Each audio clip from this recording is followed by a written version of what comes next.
I haven't seen your video. I haven't No, seen it. yeah. Oh, I'm sorry. Somebody's at the door. Anyway, Wow. we don't support each other. We don't work together as much as we should. We're more Yes. concerned about our own journey or whatever it is that we're doing. And I'm not trying to criticize or anything, but that's what I'm seeing. And I agree. Hmm. and the more we work together and support each other, the greater the exponential effect will be. And so one of the things that we're doing here that I think is important is to surround yourself with people that empower you Hmm. and support you even behind your back. Yes. Yeah. Yeah. They don't backstab you or gossip or whatever. And it says in the Bible, gossip is like bitter gall in the mouth of the Lord. And there's a lot of Exactly. so-called light workers all gossiping, and Exactly. yeah, Yeah. not good. Not good at all. And the dark, they all stick together and push their same agenda Yeah. and you don't have the kind of division. So I mean I don't know what to do to correct that problem, except I'm going to be putting out another little short video. This time I'm going to be the mission, because I use this theme royalty-free music from Mission Impossible and making it Oh, mission possible. And to a simple request. It doesn't cost you anything to make somebody smile, does it? And yeah. it might actually make their whole day. And so I'm Yeah. going to do another version. Only this time I'm going to say the mission is to do an act of kindness, a random act of kindness. So I don't know. Those are the kinds of things I do, and I try to invite guests on that have spiritual messages, that have sometimes political opinions, I call them, more than anything else, and that doesn't mean I agree with them. But I mostly have been focusing on having people on that I think have something to offer people that will actually help them and Yep. not make them feel guilty, not make them feel like they're not good enough or they just don't have the kind of experience that some of the light workers do or the spiritual people do. They just feel like they're just, in kindergarten and they're being punished for, not doing all the work that they're supposed to be doing when sometimes they don't even know what that work is. That's how I see it. So I'm trying to find the simplest possible solutions around, like make somebody smile, encourage random acts of kindness, and just keep having on people like like you people here. That's why I think I've had most of you on, or yeah, I have the plan to in the future. So that's what I do. Wow. I just actually heard my team say that you are an angel of joy. That's what they just said. Really? Yeah, they Well, said you're an that's angel of joy because one of your missions on earth is to help people create joy. Well, that's awesome. So that I just heard that I'll just now. remember They're talking in that. my head here, and they're like, they called you an angel of joy, and I'm like, I was having like a telepathic conversation, and they're like, she's an angel of joy. Like, okay. Oh, what? Well, So, that can't be anyways, bad. yeah, and then Well, thank you. Victoria's she's an angel of victory, right? She's like the angel of victory or seraphim of victory. Yeah, No, absolutely. the Elohim of freedom. Elohim of freedom. That's right. Fearless and free is Freedom. what I That's right. remember. Fearless Yeah, and I free. really like That's that. right. Yeah, That's she had right. The that. Yeah. Elohim of of freedom. Okay.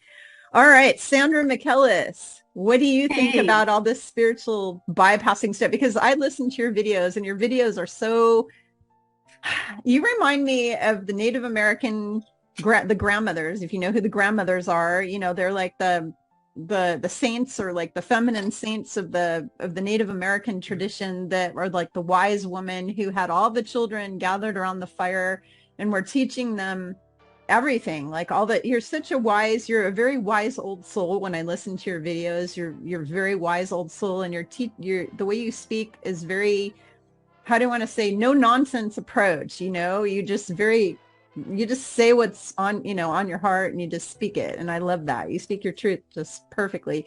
So I want to hear from you. What do you think of all this spiritual bypassing that's going on in the world right now with people who think that they're going to be Mario Brothers and they're going to leap up to the next level without doing any kind of work?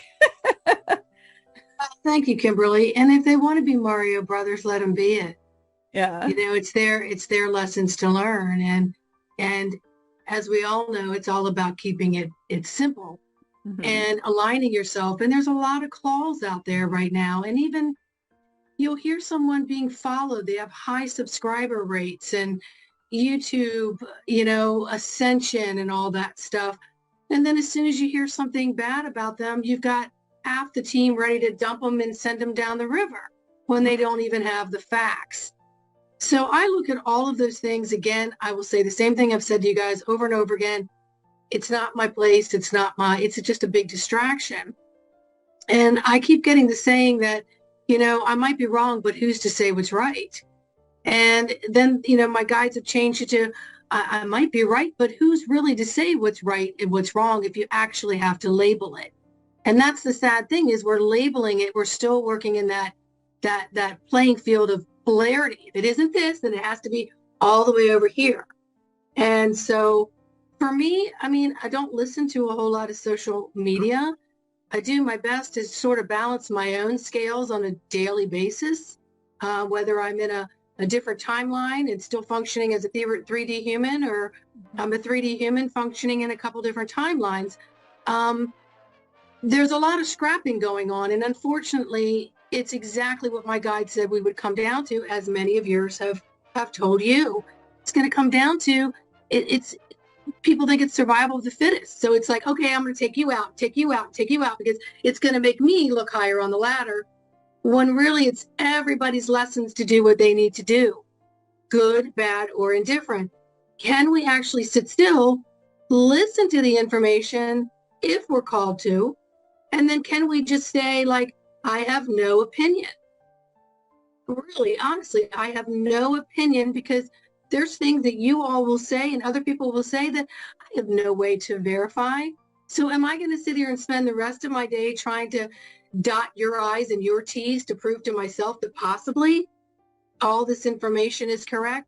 Or am I going to align myself to be the best I can be in this moment, create my own history from this moment, and still maintain some sort of equilibrium and happiness in my God self? So that's what I have to say about it. Yep. I knew you'd have something very wise to say, because every time you speak, it's always just all this wisdom just kind of pours out. So I knew you would. Well, thank you, because I never know what I'm going to say. I stay completely neutral, and then I don't even remember what the heck I said. So I hope that it helps. Thank you. Absolutely. Thank you so much. Thank you, Victoria, Gail, Sandra, so far. And Ismael, what do you have to say about all of this spiritual bypassing that people are doing? Because, by the way, I want to share this with everybody. I have Ismael's book here. I don't know let's see if the camera will, oh, there we go. Our Cosmic Origin. And I just started reading it, and I'm only 25 pages in so far, but everything I've read so far is awesome. And everybody I know is just commenting that this book is awesome.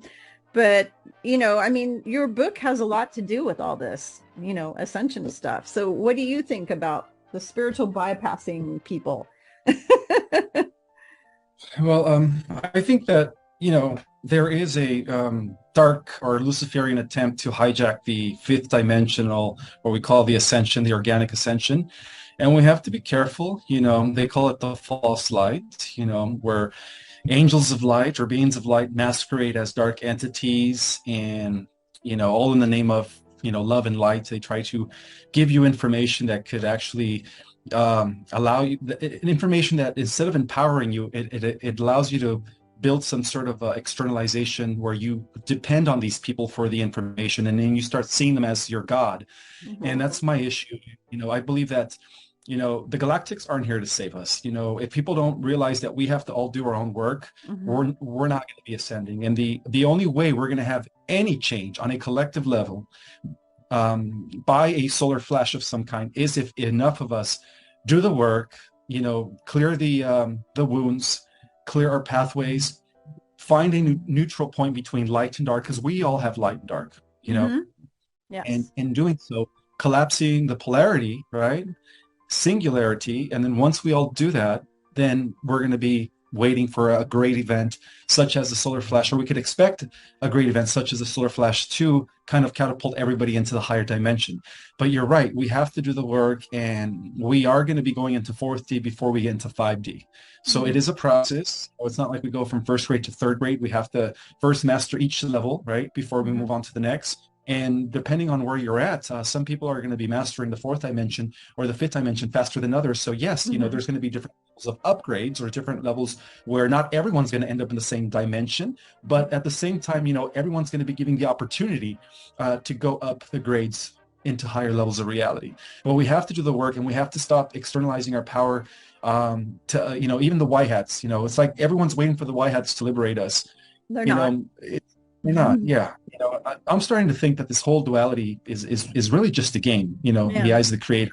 It is a game that was set in motion long ago.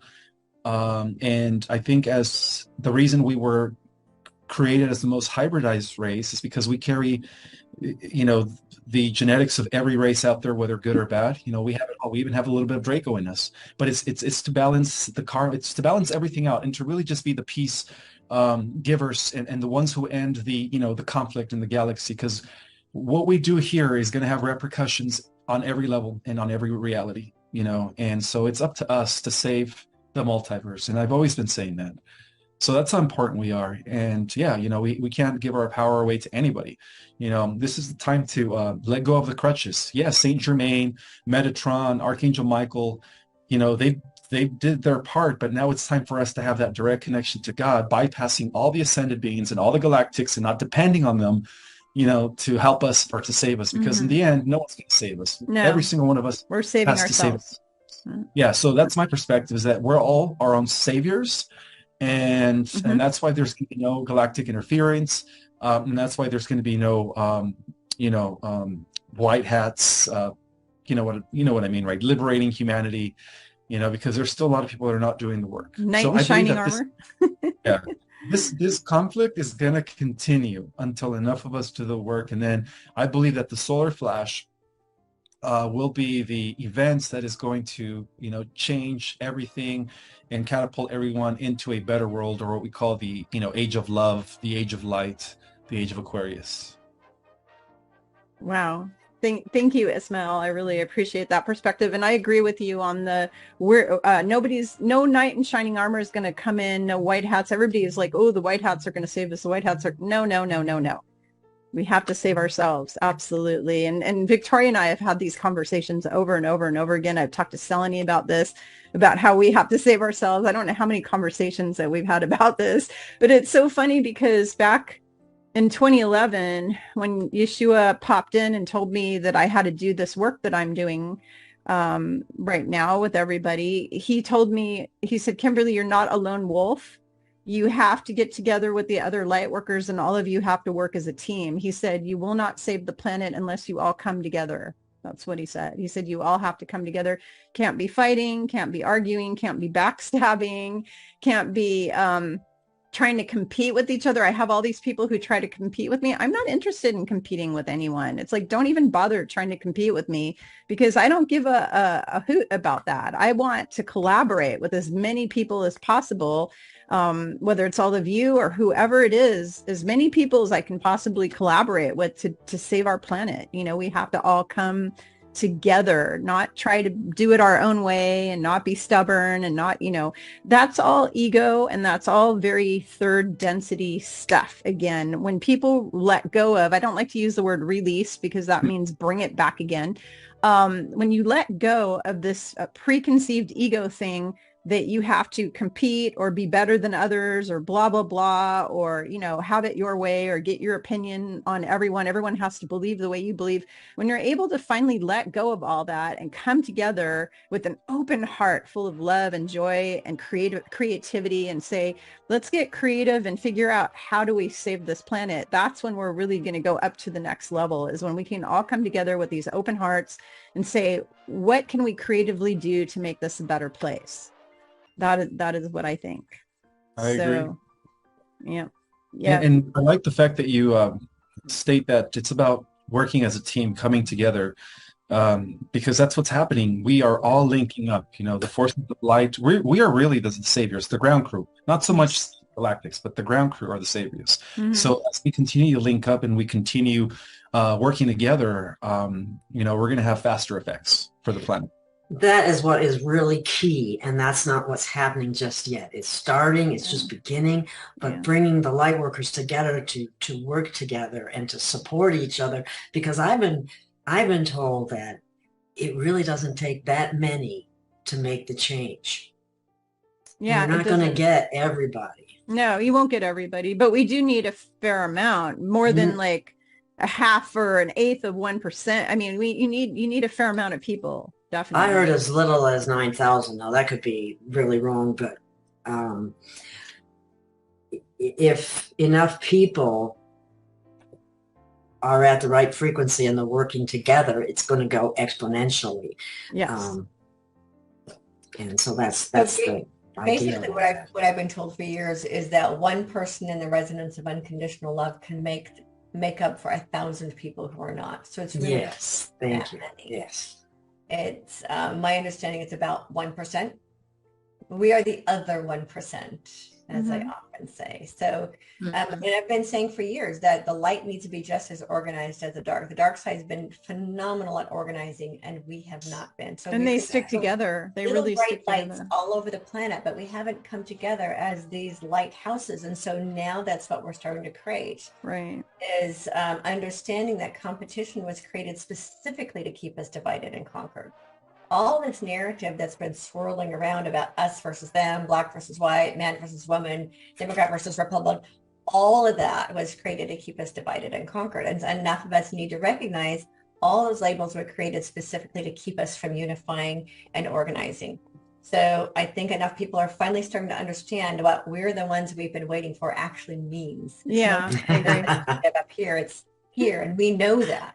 We know we are the ones that we've waited for. We chose to be here at this time specifically to help guide humanity into this next realm.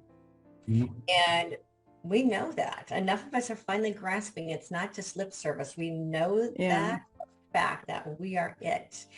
And the teams of light, the Galactic Alliance, the Light Alliance, whatever name it is that they showed me about 2 years ago to start using the term alliance rather than federation, that they're here to assist us. Yes. They will not do the work for us.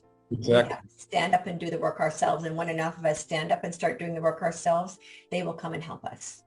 And they cannot interfere with they have rules of non-interference, which is what I was talking about earlier. As the people who are targeted, is the reason they're targeted is because the Draco break all of the universal laws of non-interference. They go against your free will. When you're tricked into a false light contract, you've lost all your free will. So for somebody to say that you chose that when you never had any free will to begin with, they have no clue what they're talking about.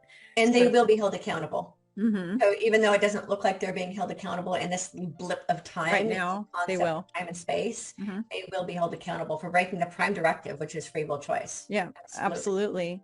So Chelsea Colley, haven't heard from you yet, and then we're going to ask Selene to talk about the same thing. So Chelsea, what have you seen in your own community, in your own life, with people who are doing this love and light and spiritual bypassing baloney that they do? They just don't want to put any work in. They want somebody to just hand them 5D on a silver platter. What have you seen? Well, thank you for having me, Kimberly. And I feel really honored to be invited to be here, like among greats, like yourself included. I look up to all of you. So thank you so much. And I just had a quick clarifying question. Is this spiritual bypassing, is this kind of a term that you've made, or are they actually using spiritual bypassing as a selling term? Are they saying you can spiritually bypass, or? No, it's a term. It's not a selling term. It's a term that's been used in the spiritual community for ages.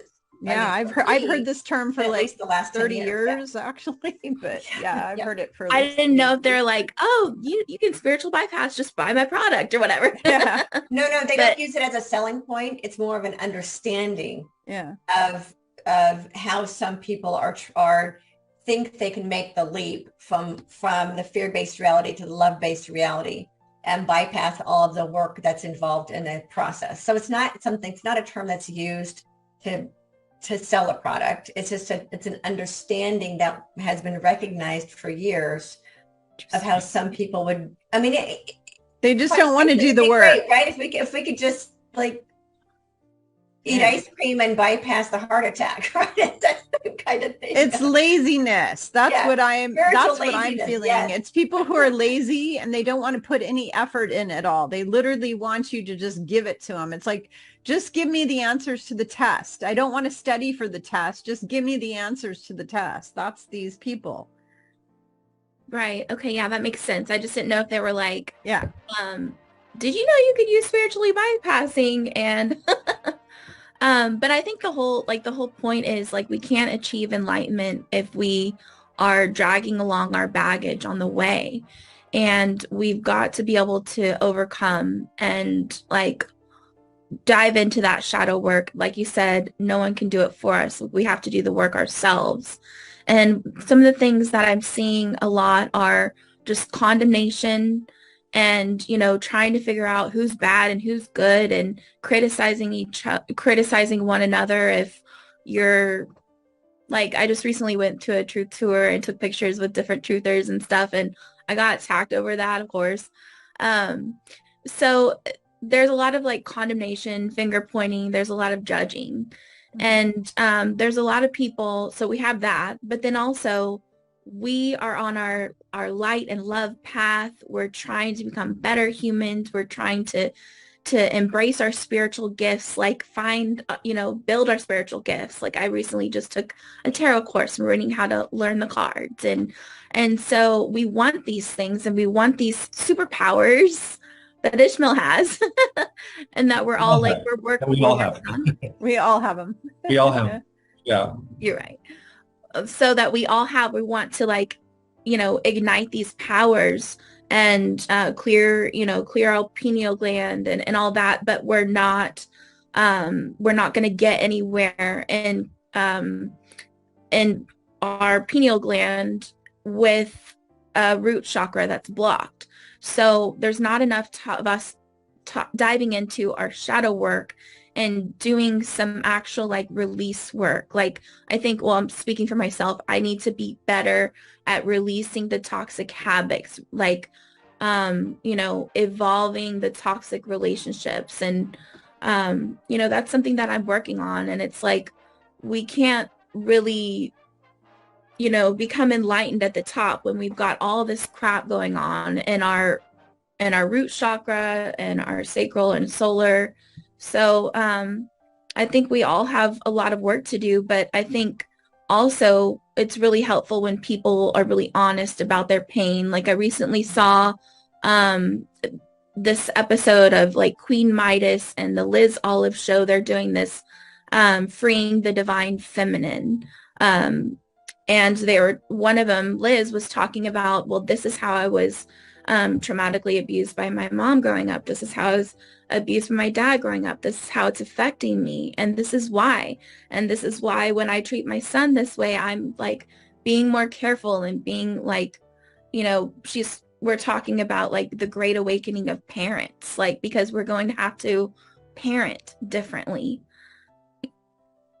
Like there's just, sorry if I get emotional. There's just so much work we have to do, but it really does start with us.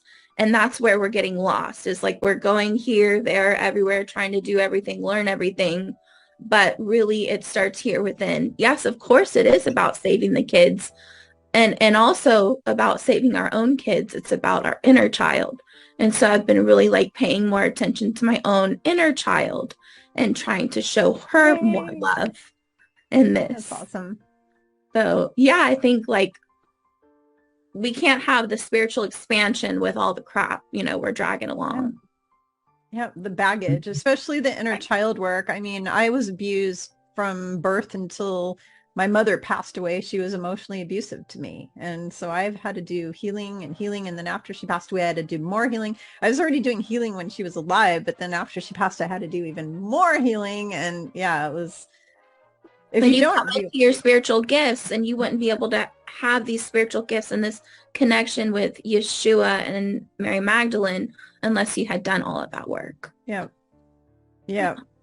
And I just want to, thank you, Chelsea, for pointing out the inner child, because I think that when it comes to, healing the shadow and bringing balance within our duality within us, I think freeing the inner child is the indicator that you've done the work, that you are actually free, because it's when we allow our inner child to no longer be suppressed, but to come out, you know. I'm going to share something with you guys that I've never shared before, okay? But because I have such a big imagination and because I was always in touch with my inner child, I didn't stop playing with toys till the age of 17.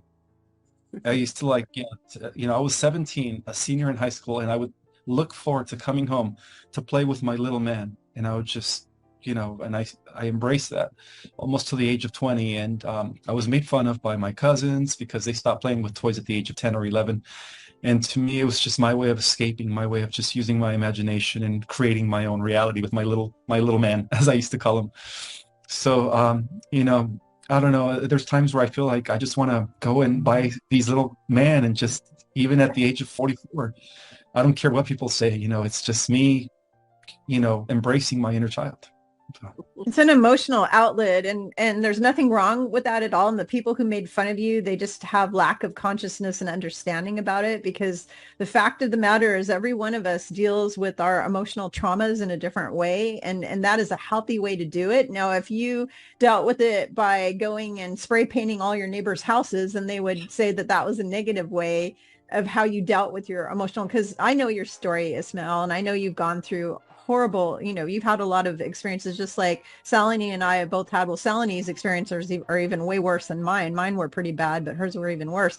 You've gone through your own share of trauma in your life. And so that is the way that you dealt with it, in a very healthy way. Okay. There's nothing wrong with that. And the people who criticize you, it's just like Yeshua always said, forgive them, they know not what they do. They're baby souls. They lack understanding, they lack the compassion, the understanding, and the consciousness. They don't get it. So every one of us needs to deal with it. And I know, Chelsea, you have little kids, don't you have small children? Which is why you were getting emotional just now when you were talking about that, because I know that you're trying to balance being a young mom with little ones, because my little ones are now 22 and 24, so I don't have to go through that. But you don't get an instruction manual when they come into the world. There's no instruction manual. It's really hard to be a parent, and everybody has different situations going on, and then you're trying to do all this emotional or spiritual work on yourself and raise little kiddos at the same time. It's a difficult, delicate balance that you're trying to create. So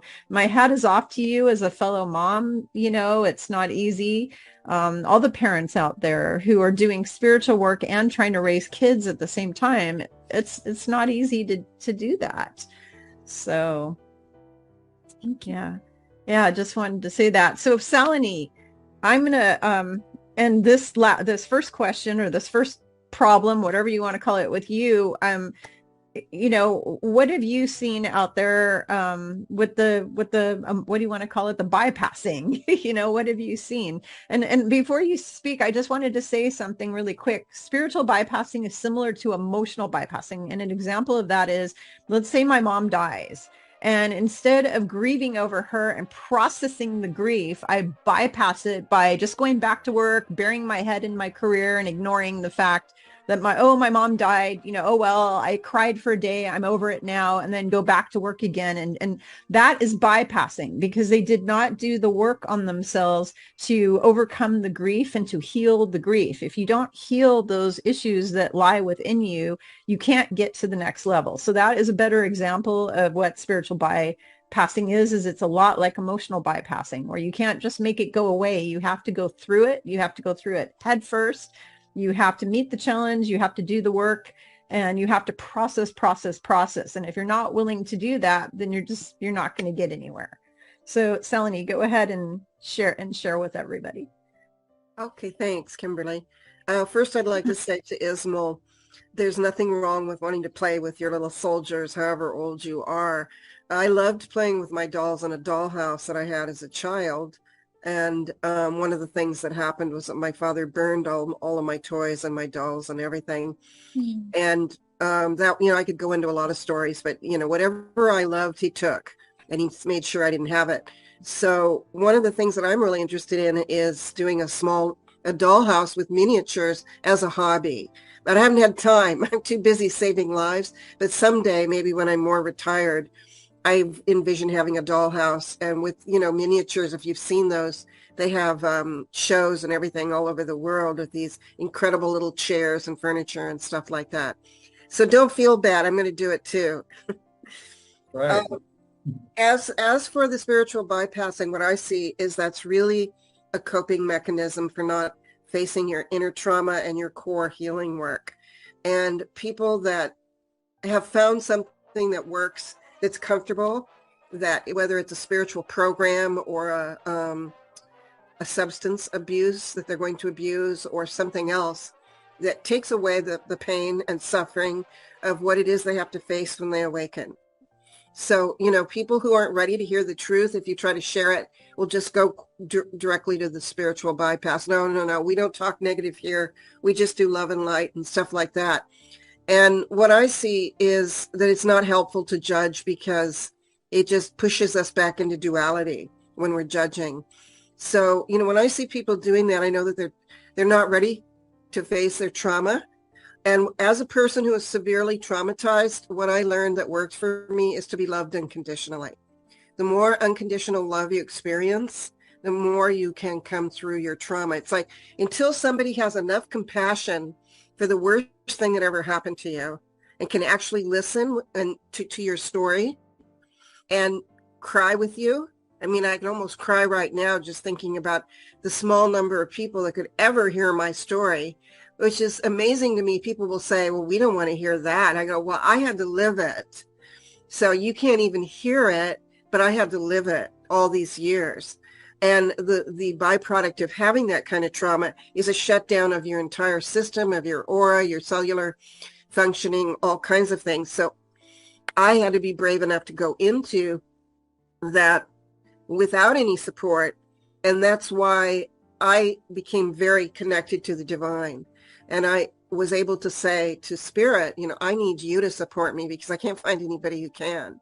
And in that process, I realized that my greatest gift was to give back the compassion to others who were stuck in their spiritual bypassing or in their trauma, and give to them what nobody was able to give to me. I mean, there's a couple of people along the way that really helped to save my life. But if it hadn't have been for the spiritual energy and the unconditional love that I received as a student of Mrs. Takata and as a Reiki master, the energy that came to me, the divine energy that entered into my soul, I would not have been able, I'd probably be a spiritual bypasser.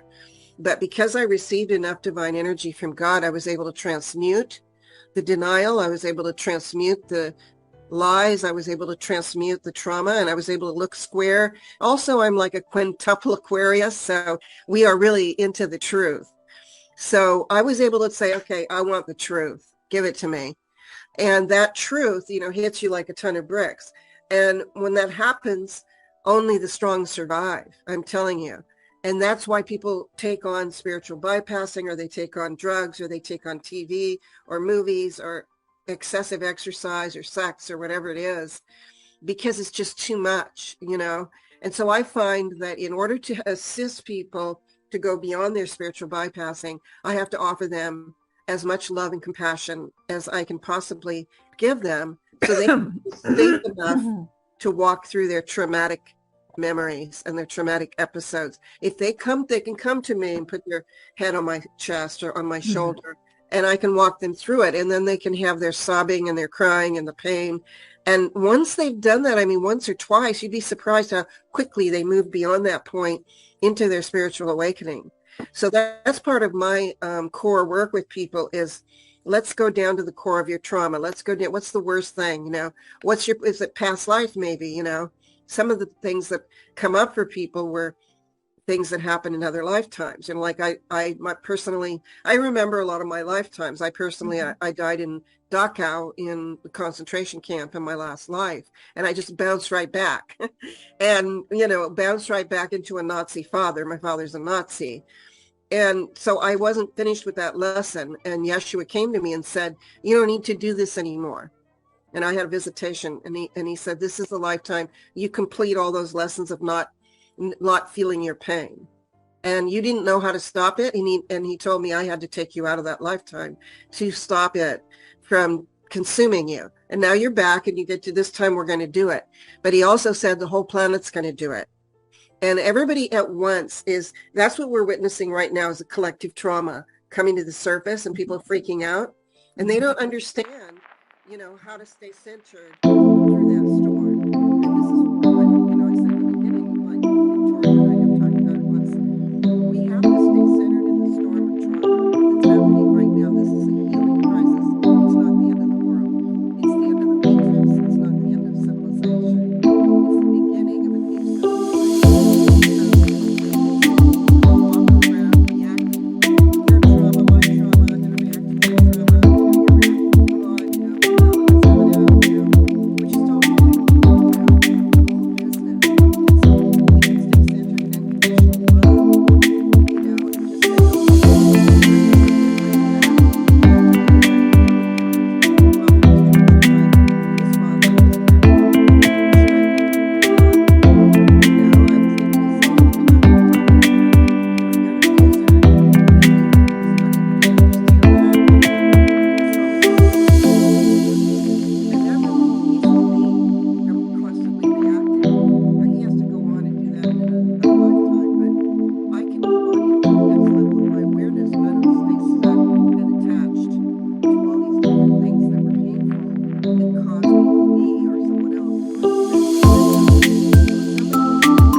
We've heard dozens of your interviews and you talk about it all the time.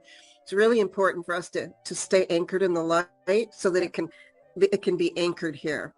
So what's coming up, let me just kind of briefly go over the astrology and then we go into this craziness that's going to happen. Tomorrow. Tomorrow, I can't tell you how huge the alignment is tomorrow. Now, the first is a Vedic that I'm going to tell you. Tomorrow is Saturn stationing in Capricorn exact at 24 degrees. So this is a Vedic alignment. And so it would be Aquarius in the Western. And what that means is the end of the patriarchy completely. It's also going to be aligning soon after with Uranus, which is explosive change and revolution. So Capricorn represents this patriarchal structure of the planet. And Saturn is, after years of being retrograded, we are moving into a Pluto return, which means a death and a rebirth. And it starts tomorrow. I mean, it's been going on. We can see all the changes, but there's a big one starting tomorrow. And when it stations at 24 degrees, it's going to hit everybody like a ton of bricks. I suggest you look up your charts to see in Vedic astrology if you have any planets at 24 degrees, you're going to feel it. Just so happens that in Vedic, I'm Capricorn. So my Capricorn sun is direct at 24 degrees. So it's going to hit me tomorrow at like whatever hour it is that it stations. That's the beginning of this whole cycle. Then comes October 25th is a solar eclipse. Now, according to, I've listened to a lot of astrologers. I'm trying to understand for myself what exactly is happening. And one of these astrologers happens to also be a stock market analyst. And he did a 400-year examination of all of the crashes that's ever happened in the history back to 1600. And he said it's always the same alignment.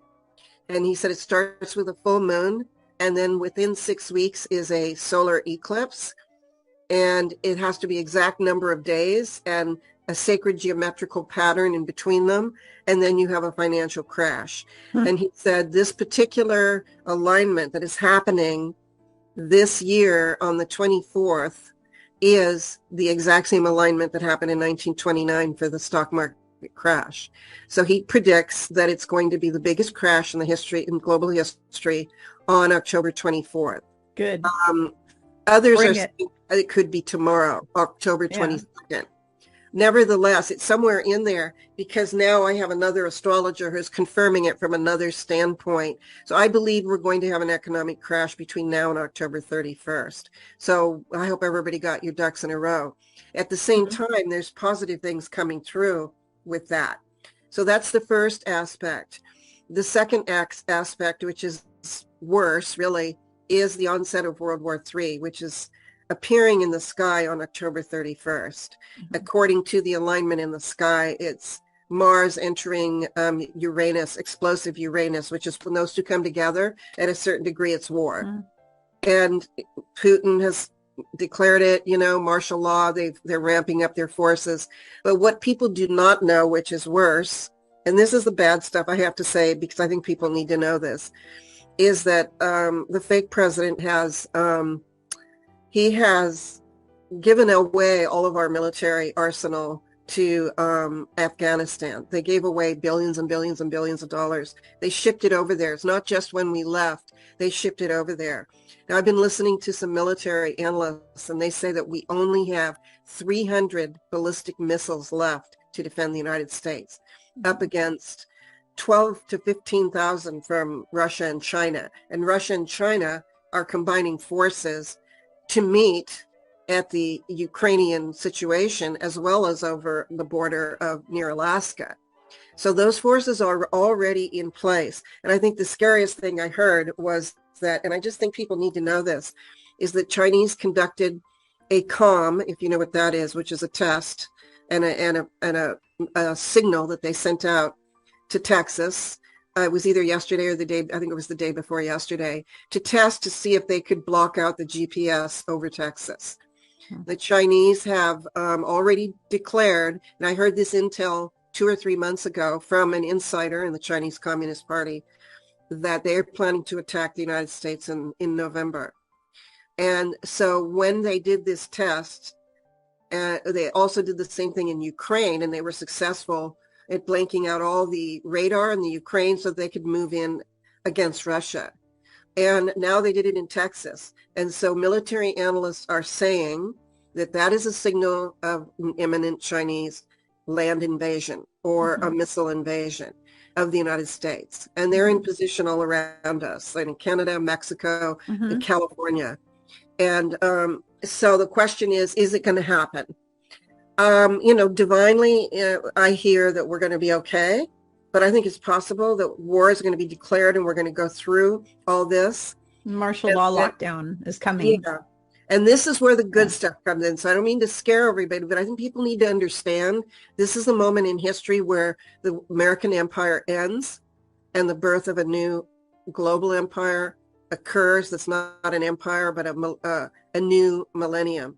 And so America has to die as this military empire. Near-death experience. Right. Yep. In order for this new, I'm sure you all agree, and I'm sure Ismael, you've been talking about various things. Yeah, 107 talked about for a long time now, a near-death experience that we have to go through. And we Americans have never, pretty cocky. We've never had to really go through something like what Germany went through in World War II. And I used to live in Germany. In this lifetime, I was an exchange student there. And let me tell you, they've had their humbling They know that what they did was wrong. We're still walking around like we're the best in the world and everything's okay. Nothing's going to happen. So he tells us, and I have to minimize the screen so I can look at it here because it's so in depth. He says there's a divine alignment occurring coming up this week. And because we are in a Pluto return, which is a death and rebirth in the United States, it's right over us right now. And apparently, there is something, a very unusual astronomical event occurring across the sky, which is shining just in certain parts of the world. And it's shining on the United States, Russia, China, and all the places that are most involved in this potential war, it's shining on them. This is bring divine light to these areas. And then on top of that, there's going to be, first we have the solar eclipse, and then we're going to have this incredible lunar eclipse. Pleiadians are assisting us right now, folks, whether anyone wants to believe that or not, they're here. And this particular alignment, the Pleiadian alignment, and in the Bible it talks about the sweet influence of the Pleiadians and how they played a role in the saving grace and how they helped Israel win. And so this particular alignment, if you break it down numerologically, translates to 777, which is perfect divine alignment. This is going to happen on November 8th in the Sahara. And when this happens, it's happened several times before. And so when our country was founded, it was actually founded on the star Hades, which was a dark alignment, which started off our country in a dark way. So you had all these men come, these Masons, and they started the United States to be basically enslaving the nation. That Hades alignment has been in position since 1789. It comes to an end on November 8th. And because of the Pleiadian influence, it's going to move us from a dark energy alignment that is telling us in this particular astrological thing.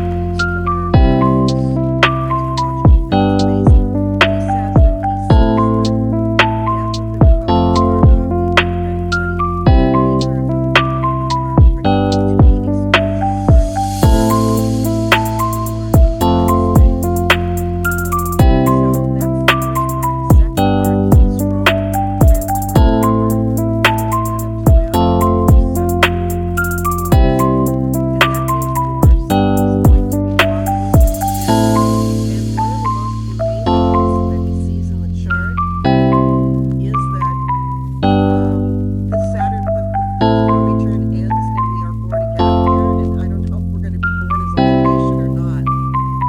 Party, the rebirth of the Republican Party to be a spiritual party that he believes is coming is that there will be a new super group of empowered divine feminine leaders that are alpha leaders, that are very patriotic and very spiritual together, who are going to heal this area of the world and bring it out into the whole world, and is going to birth a new wave of crystal children who are going to solidify the new millennium. And I'm wondering if that is an alignment, Ismael, with what you're saying. Chills. Do you see this? Do you see this, Ismael? Because this is what I'm hearing, is that this is the death right now, this week. What do you think about that? As you were, saying all this, I felt that there's a lot of truth to that. The new Nacera programs, the Saint Germain Trust funds that are going to be rolled out, and that's what it sounds like to me. So. And well, it does say that. It says that truth tellers will be recognized and be held in divine light. And it says that the financial, where does he say that here? This is a really, really long report that I had to study for a long time. Here it is. The eighth house will be activated in the United States. And what that means is that the second and eighth houses control the finances and the gross national product of our country, the standard of living, and the national debt. It's going to die and be reborn. It says this eclipse is going to have powerful positive effects on inflation, wages, currency value, debt, interest rates, taxation, and national resources, and a standard of living. And then there's going to be a dramatic shift right after that. So I think what you just said is a yes, Ismael. I really do. I think we're going to see our quantum financial system come into